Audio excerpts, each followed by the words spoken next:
All right, moving on to the topic of continuity or continuity or continuity. There's like so many pronunciations, but it doesn't really matter which one you use, and as long as you know how to solve the problems, right? So in A1, we're given a function f of x, which has the value of 1 over x cubed minus 2, and we need to evaluate whether it's continuous over the interval of 0 through 4 inclusive. Okay, so not over the whole range of real numbers, just over 0 through 4. Now, generally, the way you solve these problems is by checking if there's any part of the expression where something could go wrong. And by go wrong, I mean maybe there's a vertical asymptote, so it go to infinity or minus infinity or something like that, right? And then the second step will be to actually check. So if you find some sort of a discontinuity, I don't know. You need to check whether that point is actually within the range that you're given, right?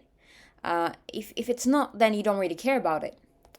So in this case, when could something go wrong with this expression? The numerator is so innocent, it's just a constant. There's nothing that could go wrong with a constant of 1, right?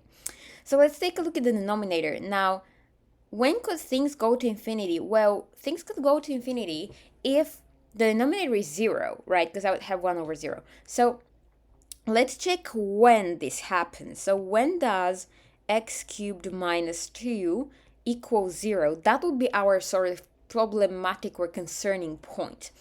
So I'll just move to the other side with the opposite sign. So I have x cubed equals 2, and then x equals cube root of 2, right?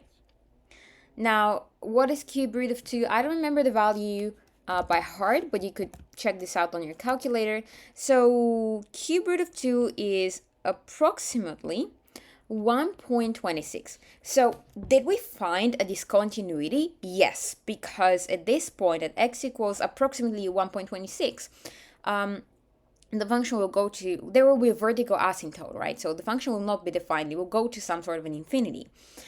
But that doesn't automatically mean that this is an answer for discontinuity, because you need to check if it actually falls within the interval. Now, in this case, it does fall within the interval, okay?